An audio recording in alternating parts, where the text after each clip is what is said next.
What's up guys? In today's video, I'm going to be having a conversation with one of my poker athletes, Amir Bardo. Now Amir is a PLO cash game player from Finland, and not long ago he reached out to me because he was burning out. He was feeling overwhelmed and his brain was almost shutting down whilst he was trying to play poker.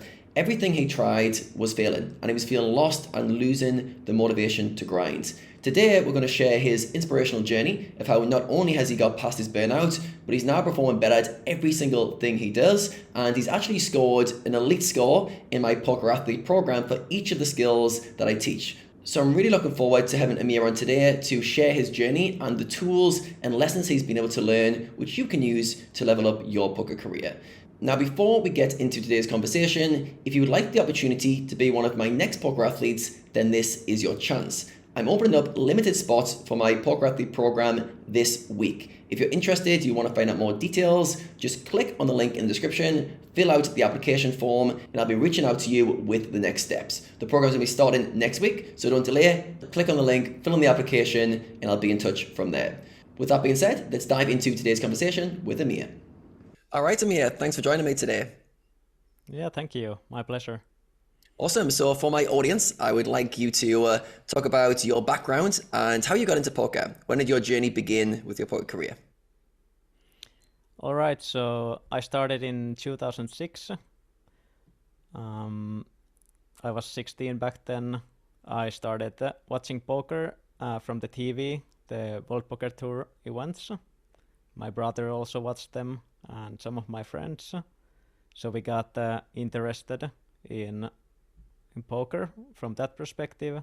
Started arranging some games where we played with some little money with our friends and quickly grown interested in the game.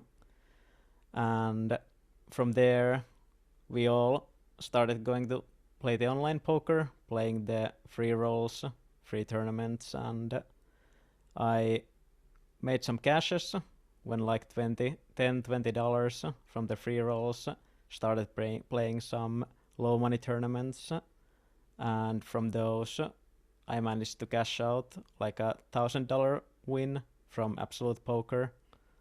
And from there I thought that, oh, this is maybe a good way to make money. I didn't have like rich family or anything like that. I didn't have much money flowing around, but I was always interested in money. I love to read like Donald Duck, and Uncle Max Scrooge with all his money was like one of my favorite characters, and I always wanted to have like a big place like he had with full of money. So I thought, yeah, maybe there's something going on in here. I stumbled in to some books. I read Doyle Brunson's Super System. I read Helmut's book. I read Greenstein.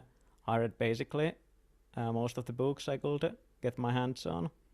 I was fortunate that I pursued English, so even though I was not so old, I was able to like read English literature back then. And from there I started playing cash games, met some other friends who I'm still in contact with now, like 16 years later. They still play poker and I play poker, had some strategy conversations and stuff like that. Went to the school at the same time. I studied some computer stuff. I don't know how to translate in English, but something that was not like really passionate for me. So when I was 18, I actually quit the school, moved to my friend's place to Turku, and there we had like a poker commune. We had 3 poker players back then, and we played and learned the game together and had like a nice community where to grow. Yeah, played at Texas Hold'em back then, and like most of the guys, and yeah. Yeah, so from there, when did things start to pick up? So you had that initial kind of 1,000 score where it kind of opened your eyes and went, wait a second, I can make some money for poker. How did things progress in terms of starting to make more money for poker? When were some of the big transition moments for you? Yeah, it was like generally playing the gas games, which were really soft back at the time, just putting in a lot of volume with like a really good rakeback deals back then. Had like 60% rakeback deals, and I remember cashing many thousands every month. So just like continually making little improvements and keep, keeping playing. That's like how I was able to rise up in stakes and generally just continue to make money. So you said you were playing initially from the age of 16, so I'm guessing that's alongside studying.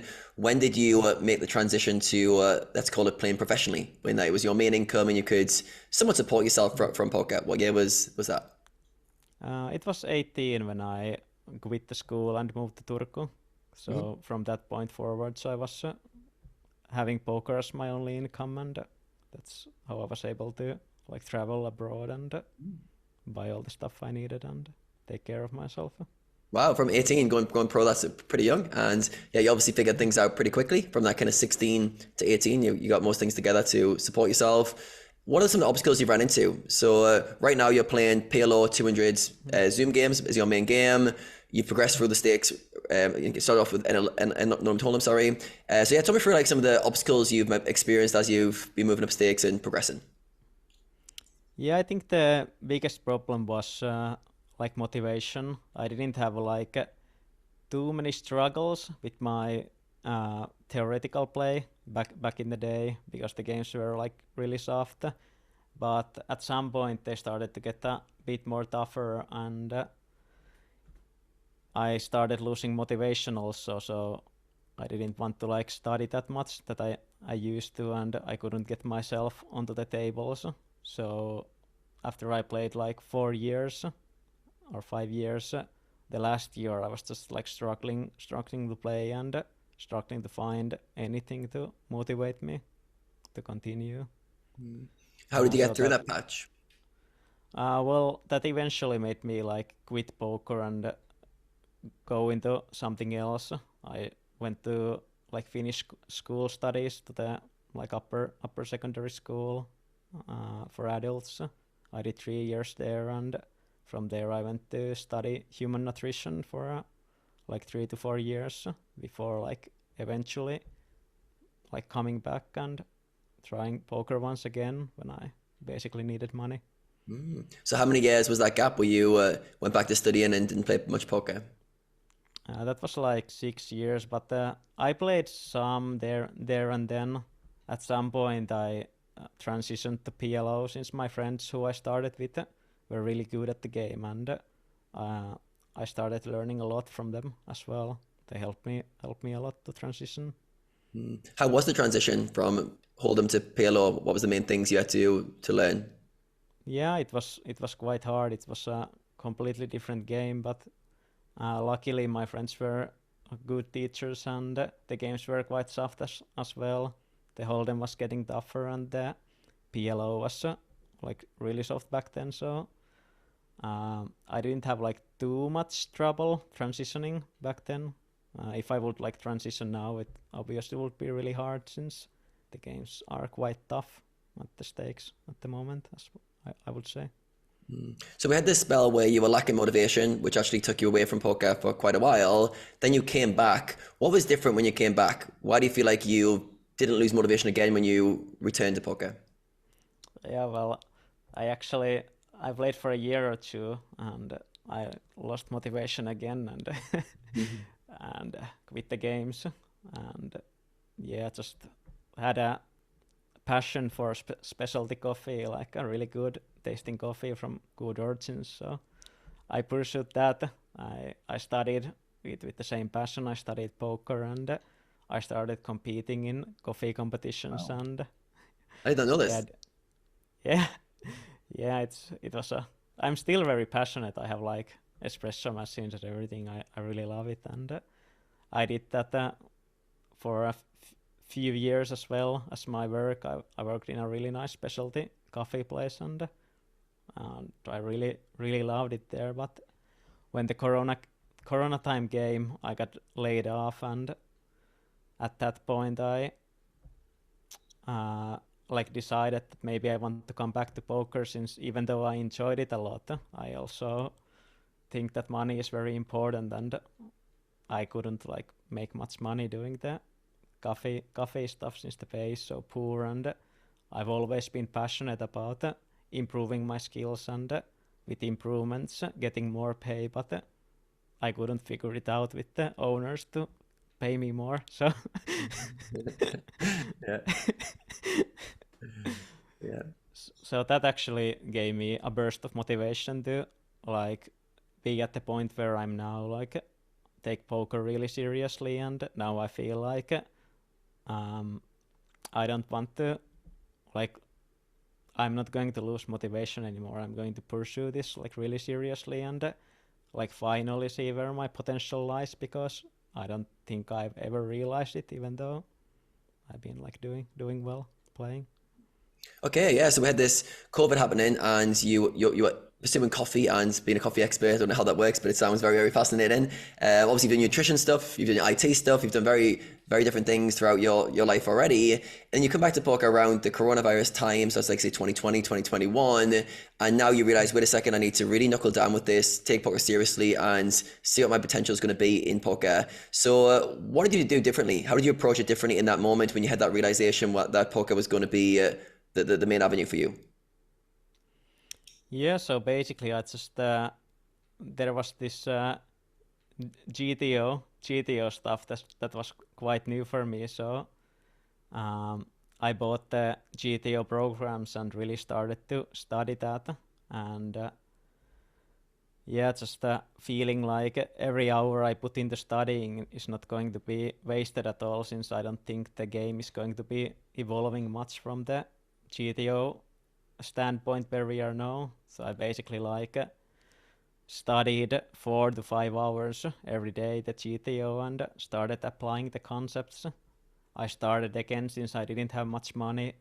My friend, the same friend who I started back when I was 16, I just asked him that if he would want to stake me, and sure enough, he staked me, and I started playing from PLO 50, studying GTO all the time, and I think like in 6 months I rose up to from 100 to 200, and in 6 months I was playing PLO 200, and actually was having quite a good win rate, even though I had been away from the games for a few years. So that gave me a very good extra boost of confidence to just like continue doing what I was doing. And also now I had a work experience, since before I didn't work at all, so I didn't know how bad the wages were, and that's like the first time I started to appreciate the amount of money that you're able to bring to yourself with poker, and the freedom as well, being able to choose when I have vacations and all that stuff. I never really put much thought into it, like seriously, since didn't have much to compare it to. Yeah, I think sometimes we need to have like varying life experiences to be able to compare what our options are. Sometimes when we're young, we feel like there's a million things we can do with our time and energy, which is somewhat true. But until you've sampled a few different avenues and a few different career options, only then can you realize, wait a second, this one, in this case poker, is a really good avenue. It's got a lot of freedom, the money's potential is very high, you're your own boss, which is very liberating. And yeah, you can choose a lot of the variables where when you're in a job, often there's restraints there. So it sounds like for yourself, you've got this point now where you've had a lot of experiences and you can see the path of poker is a better opportunity than perhaps you thought when you were younger. And obviously getting back into poker, it sounds like studying was a real big part of it in terms of what you said, studying 4 to 5 hours a day to learn GTO theory. What else were you doing around that time to help yourself transition back into poker over those kind of initial 6 to 12 months of readjusting?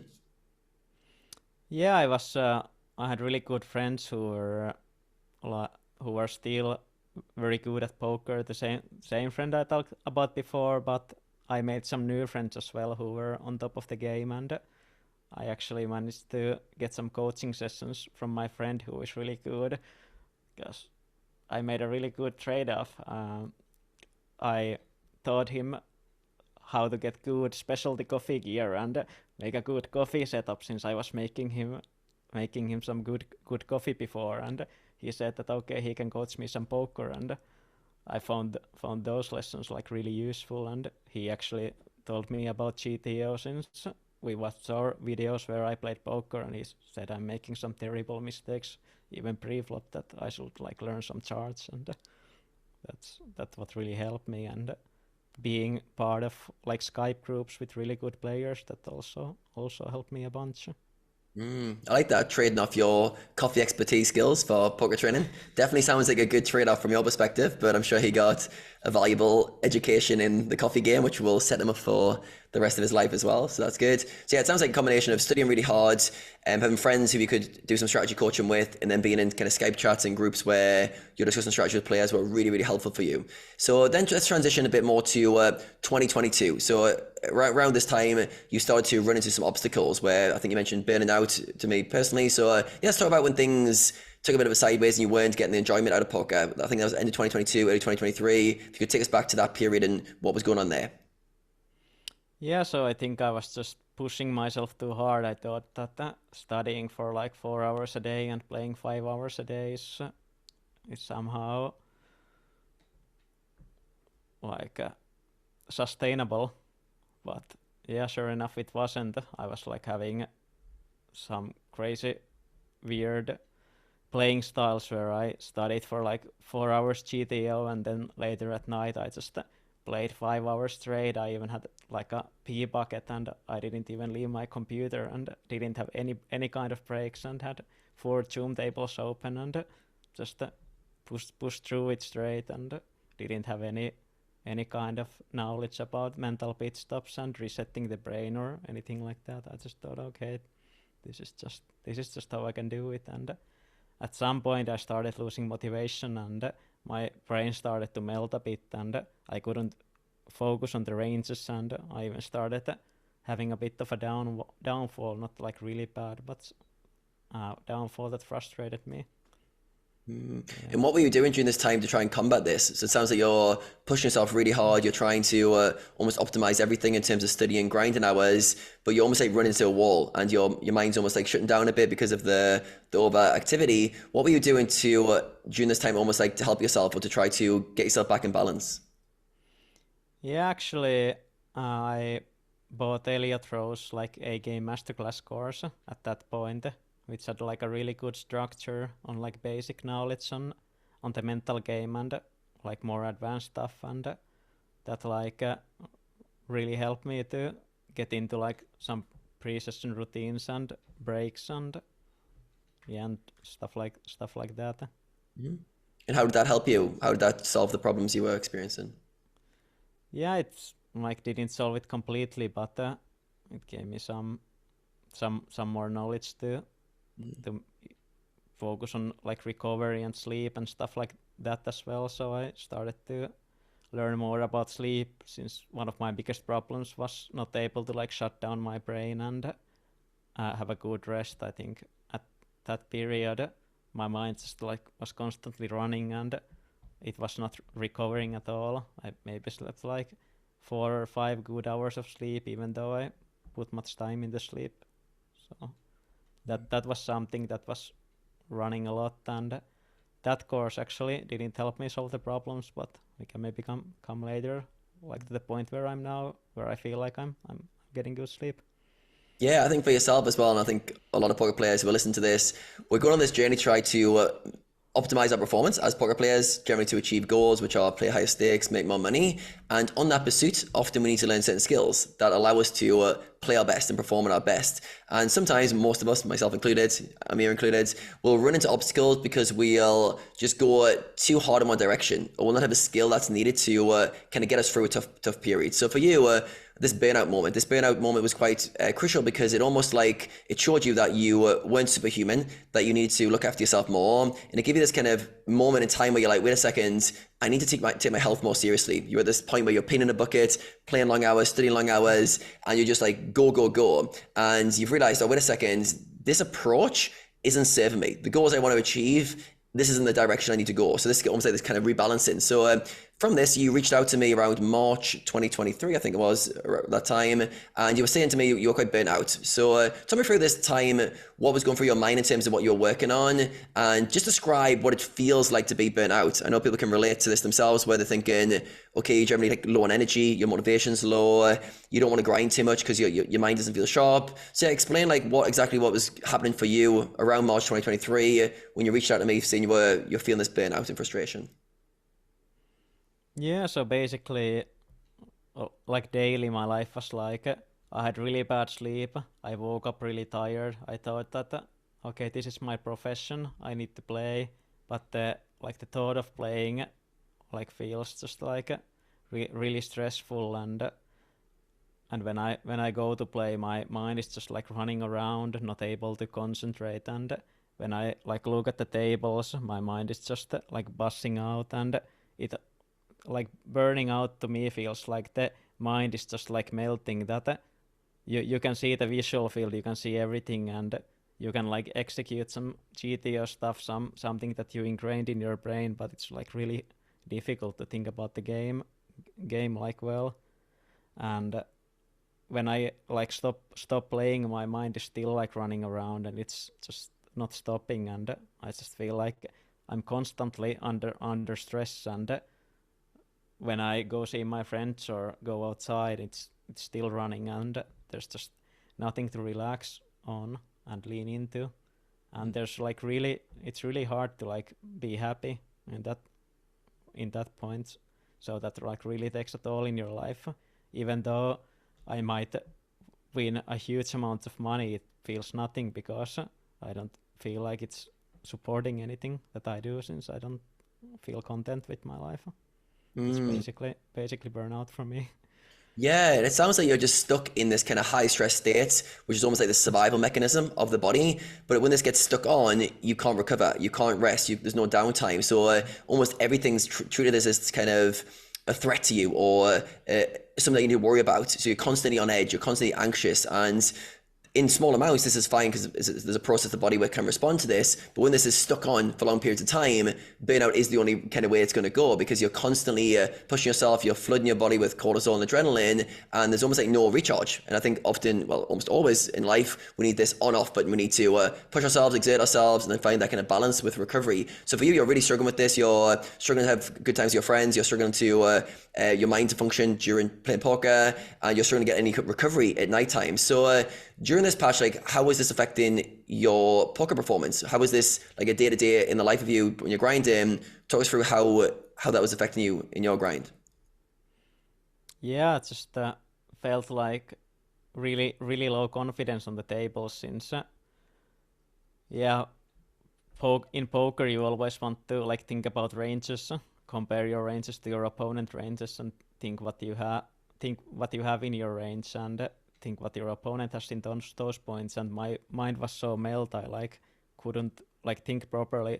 Okay, what's my range? I try to think, but it's not like it's really hard to like get the range in my head, and it's really hard to get my opponent's range in the head. So sometimes I just feel like I'm autopiloting many times some GTO decisions I learned. So that's not like the main way I like to play. I use a lot of like heads-up display exploits and exploits opponents in general, and make a lot of notes and all things like that. That's my main way of playing on top of GTO, and now I just feel like I'm roboting GTO, and it just brings my confidence down. And yeah, that's scary as a poker player as well, because obviously you pride yourself on the ability to make good decisions, to have a sharp mind, to weigh up the factors and the ranges correctly, so you can make the right decisions. And when that kind of function of the brain starts to shut down or let you down at times, you almost like you said, go back to kind of autopilot. It's almost like a default style, but that's not where you make your money. That's not how you're going to perform well at poker. So during this time, what were you trying to do to kind of mitigate this? Obviously, you said you were struggling with all these things in terms of recovery and sleep and everything around unwinding. What were some of the things that you were trying that potentially weren't working, that you were running into a wall with? Yeah, I was just basically thinking that okay, this is some mental game problem, so I need to learn mental game as well as I could. So I had run it once. I went through a lot of their mental game content, like a lot of it. Then I had the PLO trainer subscription. I went like through all of their videos, and they don't have much mental game content. So I reached out to their Discord, and I was like I was really desperately reaching for the mental game content. So I said there that, hey, maybe you could get some mental game coach or add some more content because I'm running out of material. And like one day later, Jane Andes comes and answers me that, hey, maybe it's not like a sustainable approach to just every day look at some mental game videos, since that was my one of my pre-game routines was 1 hour of mental game videos, and try to learn something from that. He said that, yeah, he knows this great guy like Adam Carmichael who has been helping him a lot, and maybe you should like reach out for him, and he gave some of the tools he goes through with you to help him like prepare himself for the session. And he said it doesn't need to be that hard, that you don't need to like absorb new content all the time. There's some basic questions you can like go through, that what do you want to achieve in life, and like yeah, like stuff like that. I don't remember everything, but yeah, then I went onto your YouTube and watched some videos, and the stress mastery video especially, that like resonated me so deeply that I saw at the same time you had this poker athlete program registration open to join the community. So I thought, okay, well, I could apply. Let's see. Let's just apply and see where it goes. And yeah, sure enough, you resonated with me a lot, and yeah, we started working together from that point. Yeah, awesome. Shout out to Jane Andes and for the it put me on you onto me. But yeah, I think at this time you were really looking for help. We can tell in this scenario you're almost like crying out for help. Someone like, please guide me the way. And what you're trying just isn't working at the moment. So you need some like very directed help. And I remember when you talked to me, we had a conversation straight away after you applied, and we spoke a lot about this burnout that you're experiencing. And as we spoke about it, I started to relate to you the concept of stress mastery. And this is the concept that the body responds to our environment, and it responds with a lot of kind of stress hormones, as we call them, in terms of adrenaline and cortisol. And very often, if we don't learn to manage these hormones, they can go out of control and they can lead to burnout, overwhelm. However, if we learn to understand what is happening in our body, we can get back in control of the system. So I think a lot of players who struggle with this kind of burnout that you're experiencing, they're stuck in this mode. They're stuck in this highly charged, stressed out state, and almost everything they do compounds that. And now the brain's shutting down and getting brain fog like you're experiencing. They can't get recovery, and they're stuck in this on mode. And in that mode, it's very, very challenging to get out of it if you don't understand how the mechanisms of that response is working. So for yourself, when you, from this moment, we had a conversation, I said, Amir, I can help you with this. I can solve this burnout, and I can get you back on track and not burn out long term. You're like, are you sure? Are you sure you can start the long term? And I was like, I'm sure. Let's go for it. So you trusted to join the program from there. So I'm interested to know, after going for the poker athlete program, which is an 8-week program, we learn 8 skills together as a group, and we go through different ones. For me in particular, stress mastery was the one going into the program that you were really, really looking forward to. So in terms of going through that, what were some of the things that you learned that helped you with the specific problem of burnout you're experiencing? Yeah, actually, great you remembered that you said that you're gonna solve my burnout, since I remembered it so clearly that you said, oh, you're gonna solve it? Well, I actually trust you deeply, like, okay, let's, yeah, so that was great. But yeah,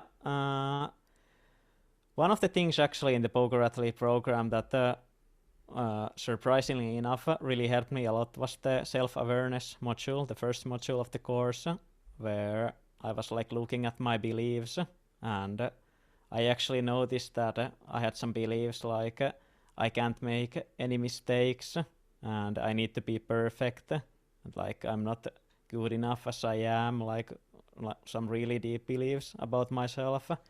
And there was a really good worksheet that I went through daily. Like I spent 1 hour, maybe like 2 months straight every day, just going through the beliefs, and then I learned to like ease up on my perfectionism and start to feel more content with myself, and like start building like a really solid foundation deep within, because I think when I was burning out, I didn't feel that content with myself in my life, so I couldn't be like happy about my winnings and happy about what I was doing. And yeah, just feeling really bad about like second grade performance and stuff like that. So like learning to ease up on myself and learning to appreciate myself was like really big at the beginning. Yeah, I think what was really interesting for you coming into the program was you were very clear that it's this kind of stress and overwork that's causing all your problems. And as we went through the program, especially early on with the kind of self-awareness and emotional regulation, we went deep into like the belief systems that will hold you back. And a lot of things came up around this kind of perfectionist tendencies, these things, want to do everything right, want to do everything perfect, and almost like creating this really strong inner dialogue where you're very hard on yourself, you're judging yourself a lot, you're pressuring yourself from almost like pushing this perfectionist trait too hard. So I think for you, it's really good for us to unpack that and go, right, these are the kind of beliefs I have currently about performance that's causing me to be very harsh on myself.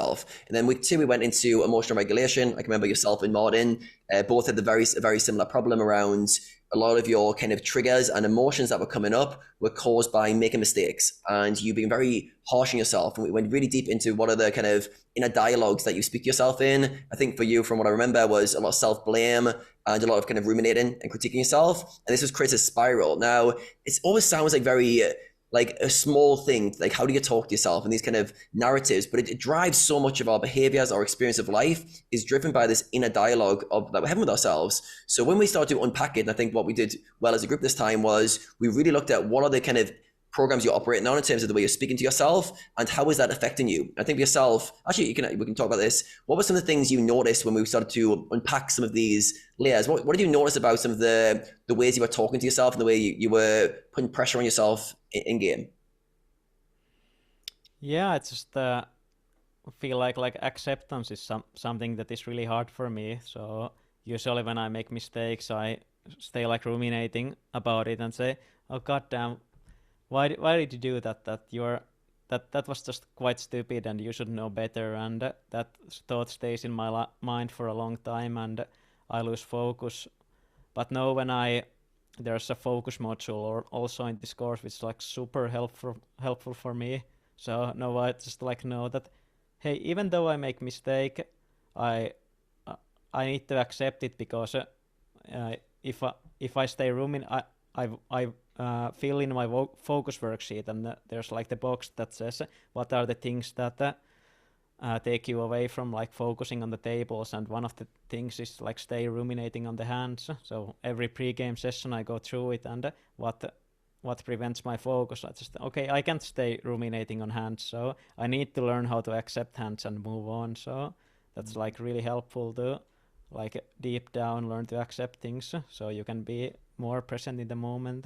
And there's also like presence module, obviously, which like which feels good, and in there's like the one of the most important worksheets I think is like the performance mindset and training mindset. Like in performance mindset, it always like surprises me how profound it is. Just like training mindset is when I study poker, it's like active mind, it's just mental, it's just trying to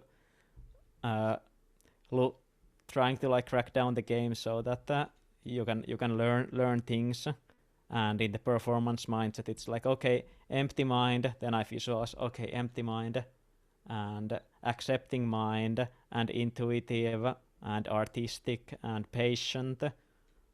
No, when I've been stressing a lot, I noticed that like increasing stress a bit, I noticed that there's like the wanting it now kind of mindset where it's just no, I want to win this spot, I want to win this spot, but I was no, patient mindset. Let's be patient, and that like really helps me deep down every time, just like being there in the moment. Yeah, so powerful. And as you unpack that, like what was going on with you overall, we've got this kind of inner narrative of ruminating over hands, being harsh on yourself and being very perfectionist. And the first part of like kind of improving your mindset almost always comes to building a level of awareness on a deep level of what's actually happening. So up until this moment, until we went deep into some questionnaires I do, and there's some kind of assessments I do to really dig deep into what inner voices are going on in your head. And for you, it was very quick that rumination and self-blame were the two strongest narratives. So with that knowledge, we then need to go, right, how do we quieten those voices? And as you mentioned, there's another voice, which I call kind of inner coach voices, which are almost like the antidote to the inner critics kind of over dramas, so to speak. And you then need to learn to strengthen these inner coach voices. And this doesn't come easy. Like you said, for you, we talked for many weeks on acceptance. How do you you accept things. And I remember some of your issues, you were like, you're very struggling with that because perfectionists don't like accepting things because it feels like you're dropping your standards or you're letting yourself off or you're not trying as hard as you need to. So perfectionists really struggle with this level of accepting what happens. So accepting doesn't mean that you don't try to get better, you don't try to improve. It means you meet reality where it is and you don't try to fix what has just happened. All right, so by that I mean, let's say you've made a mistake. You don't ruminate and go, I wish I hadn't done that. How didn't I do that? You accept the situation where it's at. You meet the current reality. Then if there are any lessons to learn, you go into that. And I think for you, really doubling down on acceptance was a really powerful skill. I know you're still working on it now. And as you mentioned, as we went deeper into the program, we then went into focus and how to focus at a high level. And then we went into presence later in the program as well to really develop the skill of that performance mindset and building that intuition, that kind of playful state and the difference between them. But I think it's really important to know often we need to do some of the background work quickly, like first. So in the program, we go very deep in self-awareness, very deep in emotional regulation to really understand what is happening with you and give you that knowledge and awareness. Go, these are the problems I've got. This is what I'm struggling with. And then we go, right, what tools do we need to build to get you past that? And I think for yourself, which has been amazing watching you go through the program, how quickly you've been able to, first of all, spot the things that have held you back, but then start developing the tools. Like you were saying, you're spending an hour most days really going over the worksheets to really fine tune what do I need to do to override this. And another thing that people underestimate is often when you've got a way of thinking. So let's say for you, ruminating and being harsh on yourself, that is a long-term pattern that you've probably built for 20, 30 years. So then when you start to go, okay, I'm going to start accepting things, and you write it down on a worksheet one day and go, accept more. And then you think it's done. You're like, all right, well, I said accept more and it should be done now. And not realizing that you've spent 30 years ingraining a certain way of thinking, and there's another skill of acceptance that you need to learn, and we need a level of detail and kind of application to reapply that. So one of the kind of things I hope to instill in you guys for the program, and I think it resonated well with you, is the concept of training these skills. So acceptance is a skill that you need to train. So then you need to go, how do I learn and prime myself every day to start accepting more? When things come up, how do I accept more? When this happens, how do I let this go and allow myself to accept the situation? So for you, what were some of the main shifts you noticed when you were starting to go down this approach? And obviously at this moment, like you were still experiencing high stress, this burnout was still quite fresh at this moment. What were some of the first signs you noticed where you're like, wait a second, this might be working here? Yeah, well, actually, like this week, I've been stressing myself more, like knowing I will stress myself more, increasing my playing hours and just like increasing more stress. And I feel like it's really helpful. We have every week we have phone calls, so I can bring myself accountable and see what I want to improve on, and like you guys approving that what I'm doing. So like this week I'm increasing my stress. I play three days straight and I play 1 hour more than usual, which is quite a lot for me now, burning out a bit. And I love it when you teach the concept that life is a game, and there's like many games which you can play, and like this week's game for me is like what we talked about, that okay, stress yourself more, see how the stress feels in your body, what kind of shifts does it make in your game, do you make big mistakes, stuff like that. So yesterday I was like quite stressed out. I did yesterday very hard gym training, and I played a longer session, and I studied, and yesterday I ran like 200 kilometers, which is most that I run, and after that played, and I was really super stressed out, and I was like, okay, now I'm gonna focus on this game. That what I'm noticing now that I'm stressed, I was actually excited that okay, my mind is maybe not functioning optimally, but now is the perfect time to see what's happening. And I started writing like, okay, I feel that I make more aggressive plays now that when I'm stressed, I take aggressive lines. Yeah, okay, let's put that in there. And I don't remember everything, but there was like a big list maybe of like eight items that I noticed that was happening, and when I focused on that, I noticed that they started subsiding a bit, and after 1 hour of play I was like completely playing good, and after the session my stress levels were quite low, and I had some awesome plays. So it's just, I noticed that I got some freedom out of it, like making it a game like that, and I didn't expect myself to play perfectly, so I had another game going on. I didn't have the game that hey, let's be perfect. No, that's not my game. My game is to see how stress affects me, and I'm not expecting myself to play perfectly. So I feel that really feels good, and accept that I'm actually a very good player, and I don't need to always I don't need to play perfectly to win money. So I can just maybe focus more on playing, increasing the hours, and take motivation from the other players from the group who are playing 2-3 times more than me, and try to get the big volume like them without burning out. So I really love that path forward.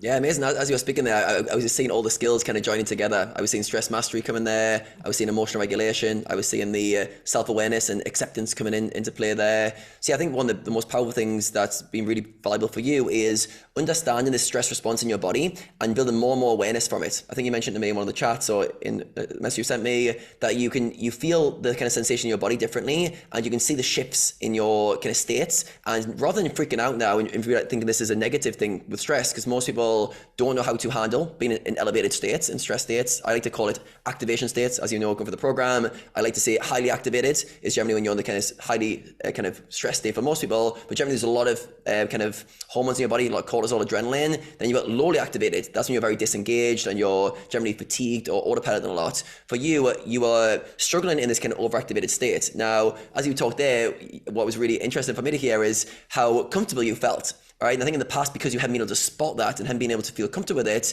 the mind's just gone into overdrive, and you'd be like, oh, I'm stressed, and sometimes we get stressed because that we're stressed, and we almost like compound it over and over. And we started a call actually on Monday with the group, every week we get as a group. And for you, you talked about increasing your volume, as you mentioned there, and basically like, what are you going to do with the extra stress you're putting on yourself? And I mentioned to remind it to yourself this week to be curious about what happens when you take on more stress. So rather than trying to be perfect, rather than trying to expect yourself to perform at an amazing level, just know when you take on a higher level of stress, which could be more volume, more tables, more life pressures overall, realize, first of all, you can handle it. You're very adaptive, and this response you're having can be used to your benefit. And I think for you, what you've really learned is how to function at a better level during stressful periods. And then once you can do that, the recovery as a byproduct is almost not natural, but because you haven't overly exerted yourself and you haven't really kind of redlined yourself, so to speak, with your stress response, you're able to then finish your session quite calmly. I think you mentioned just this week that you had a stressful session to begin with, but then by the end, you felt calm. That's generally what happens because the stress response is very panicky, and it's very much, I'm not in control. I don't know what I'm doing. The mind freaks out, so it tries to fix it. It goes into panic mode to fix stuff. As soon as you teach the body and the mind, like, this is highly activated, but I've got this. I'm in control. So stress mastery is one of the later skills we teach. And I think for yourself, it's kind of connected to a few of the things where it's like, I've got to understand that whilst I'm playing poker, I'm going to go through periods of my career and my days where I feel activated. I feel this extra stress in my body. Can I use that to my advantage? And I think you mentioned this time just being more curious about what's going on in your game. You're playing more aggressively, you're taking more risky plays, so to speak. And then from that, you're like, oh, awesome, that's all it is. When I'm highly stressed, sometimes I play more aggressively. Oh, cool. Now you've got this kind of curious, lighthearted relationship with stress. And yeah, it's been very helpful. So in terms of how that's overall, in terms of how the skills have been impacting you, what would you say are some of the things that have improved either in your life and your performance since going through the Poker Athlete program? I know for yourself, obviously Burnout was a big one, but what are some of the things that you feel like you've really improved on? Yeah, first of all, it makes complete sense what you said before, that the mind is like panicky looking for solutions when not being able to handle stress. I can relate to that so well, and I never noticed it, but yeah. So what it helped in my life is recovery mostly. Like these days I'm like very good at that.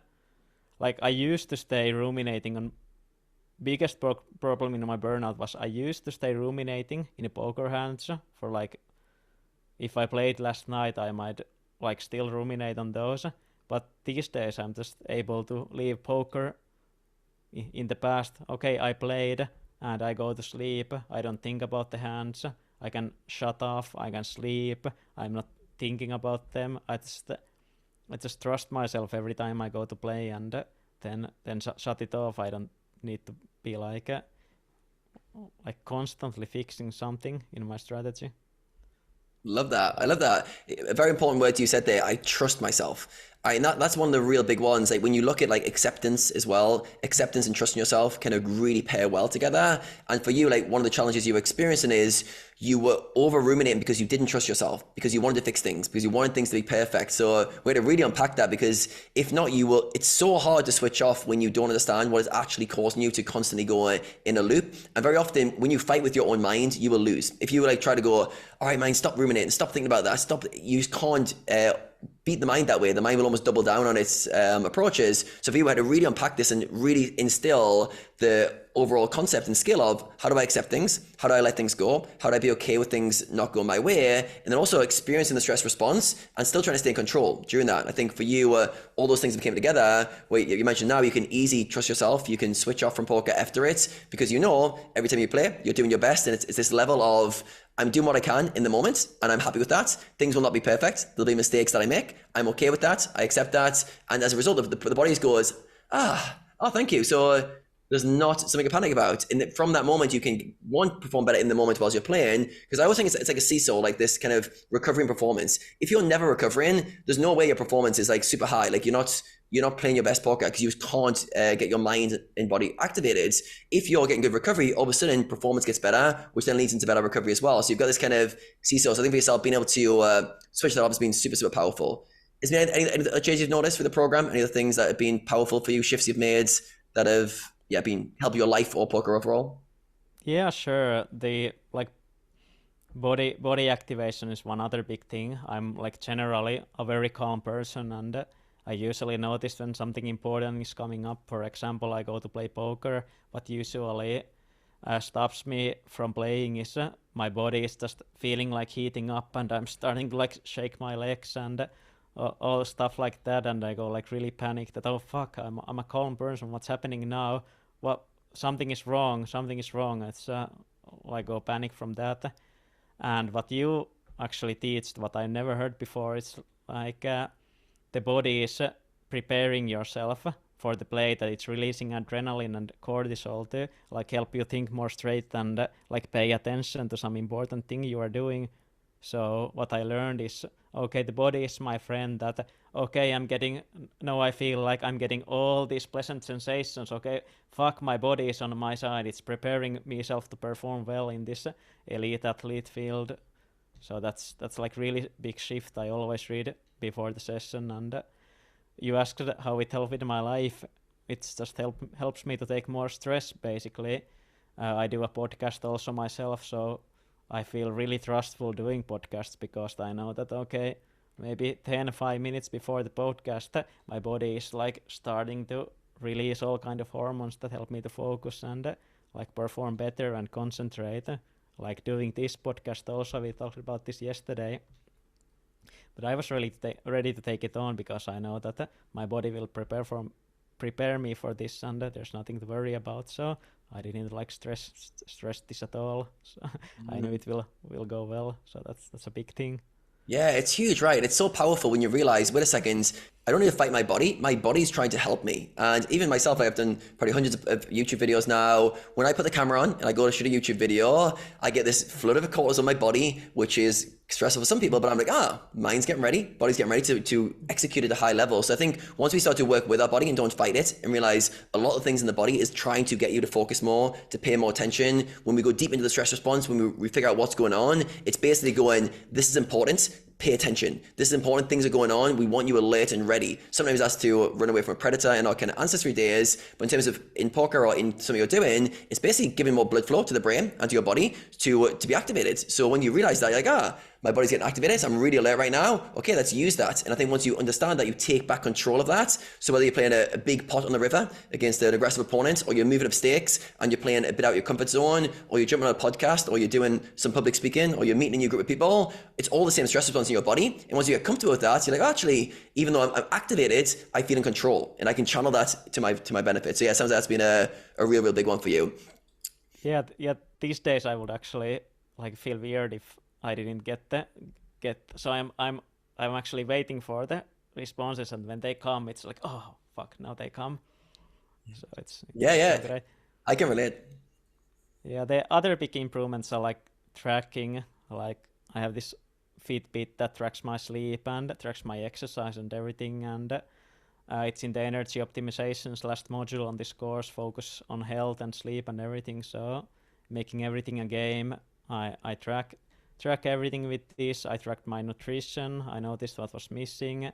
You thought well that I think very practical points. Like I studied nutrition myself, but you thought from the point that what's like optimize the nutrition for your mind and all and yeah, from that point of view, and like tracking what's missing, and then I can supplement what's missing in my diet, and go from that point to do exercises also to help my mind perform and handle more stress in the future. So that's like really helped me. I'm in better shape than I've ever been, and my friends are even saying like, it feels like your face is not so fat anymore. It used to be.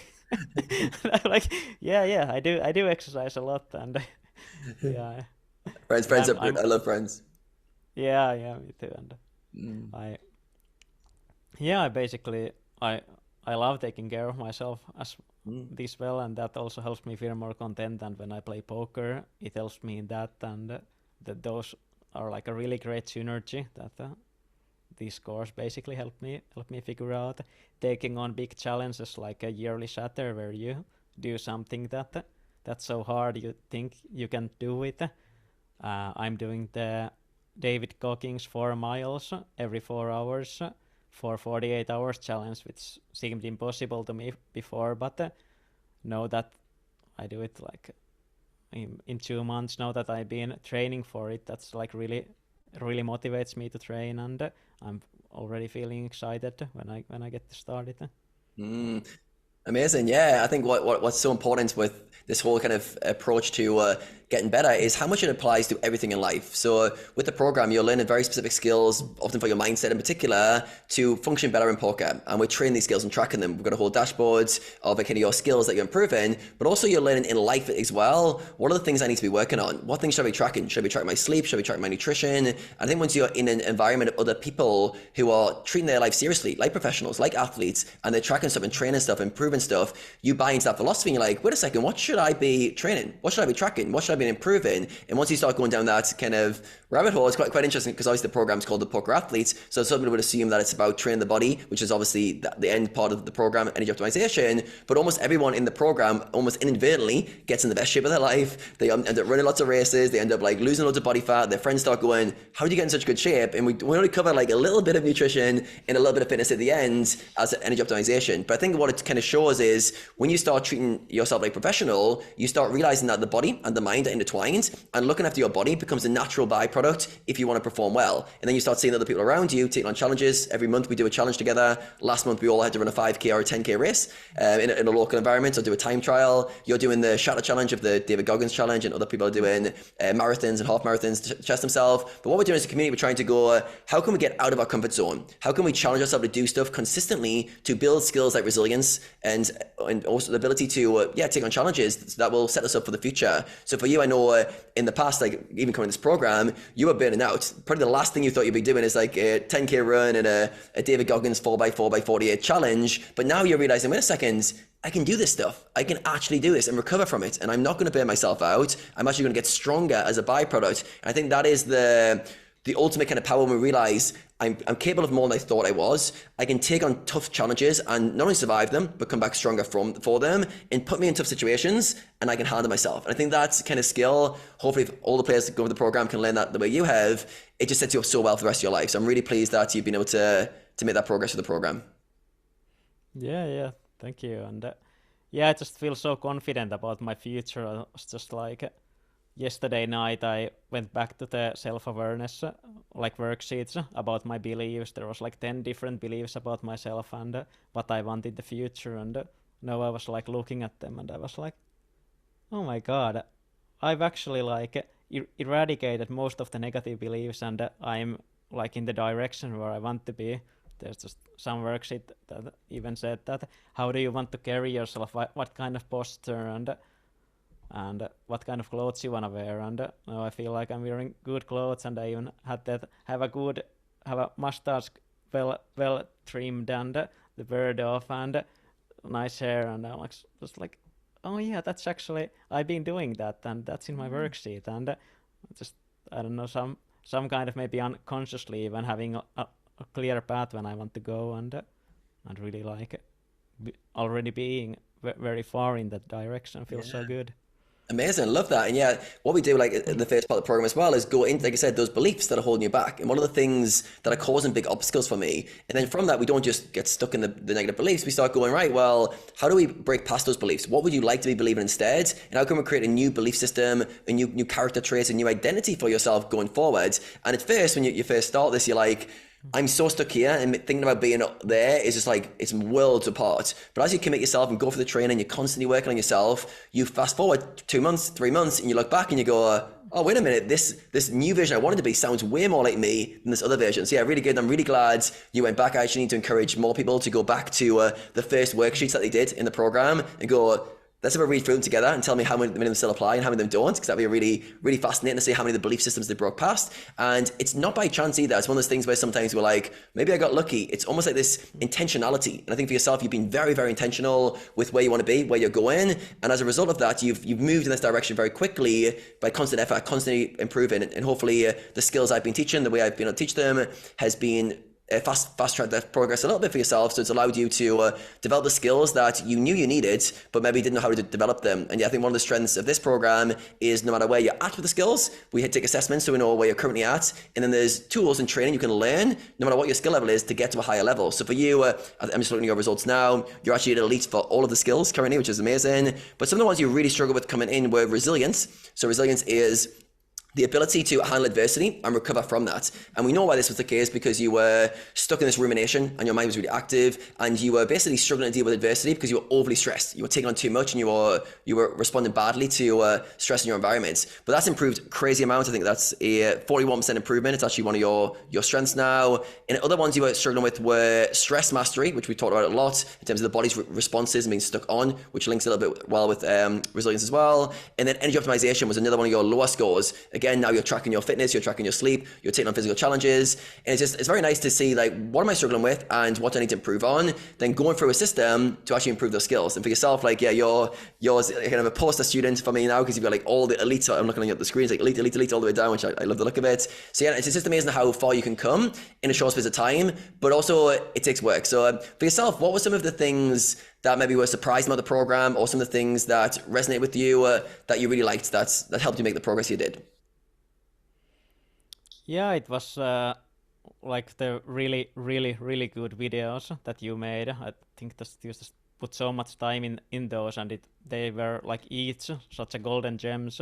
I remember when giving feedback after every module that how was the module, I give like 10 stars to everything, and there's not much you can improve on them, and all the worksheets are so awesome. Like I'm the kind of guy who likes to, when I find good worksheet, that I feel I like to come back to it and feel it again and look at it. So which helped me improve all the skills was doing the pre-session routine, which I do before every session.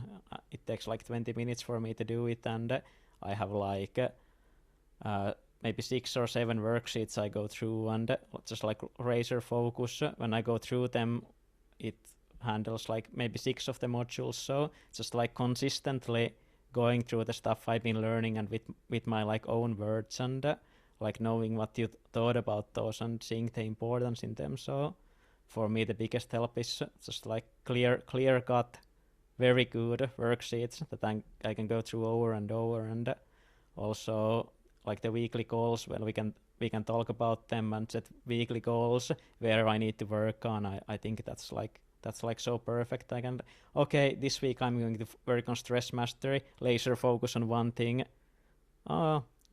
Okay, maybe I need to work it a bit more laser focus next week also, and get feedback from you and the others as well, just how to improve them. So I feel like, for example, Elliot Rose course, it's like it's really well made, but there's not like structure like this where you have any kind of worksheets where you can like improve consistently on your skills, and not a good path forward, I would say. So I think that in this course I just feel so confident that I have something I can work on maybe for the rest of my life, and I don't feel like I need to like buy any more mental game courses or anything like that, and I feel like I find everything here, so it's just like a really good package. I feel so great about. Amazing. I appreciate that feedback. And yeah, for yourself, you're probably one of the most detailed person going through the program I've experienced. Almost every worksheet, you'll be like, Adam, this box needs to be bigger, or this needs to be good, which I love, because I really think it's good to have players who are super engaged. I could tell every time you were asking me questions or telling me something, it was because I want to use this. This is a useful tool for me. I need this corrected so I can use it better. So I really appreciate that as you go through the program. And what I really like about you, for overall, your personality type, is you're always wanting to do more. And for yourself, like right now, I'm looking at your results, and it'll be easy for you to go, oh, well, I graduated that program, I got all the elite scores, I'm done now. And then all of a sudden the skills start like degrading like over time. But for you, like every week you're on the live sessions, you're sharing your goals, you're sharing the skills you're working on, and you're constantly training, which is the ultimate, because my whole mindset of philosophy for life is we need to consistently train our skills over time and keep training them and keep finding things that work. And I think often in life we have success with certain things and then we stop doing them. We develop a meditation habit, we have really good success with it, and then we stop doing it. And I think being in a community like this, we realize, actually these skills, I need to keep on top of them for my whole career. And for you, going back into the program and re-evaluating the skills, but also having that regular priming of what the skills I'm working on, what the things that are helping me to perform at my best, that's going to be the most important. If you look at how athletes perform, they don't just get to a good level and go, all right, done with training now, let's just perform all day. They're constantly training, constantly working on things. So I think for yourself I applaud you for constantly going back over stuff and constantly working on your skills, because it really shows in terms of your results and where you're at. So yeah, super exciting. So going forward for you, what can we expect? So you're currently playing 200 PL Zoom. I know you've got some holidays at the moment and you're trying to get that kind of volume up in the short term. What are some of the goals you're kind of working towards and striving towards for the future at the moment? Yeah, thanks for the great feedback about myself. Yeah, going forward, I want to like keep increasing my volume and just get poker consistently on a high volume, handle stress better in that aspect, and recover well, even though stressing myself a lot. And after I get that sorted out, I want to like start increasing in the stakes.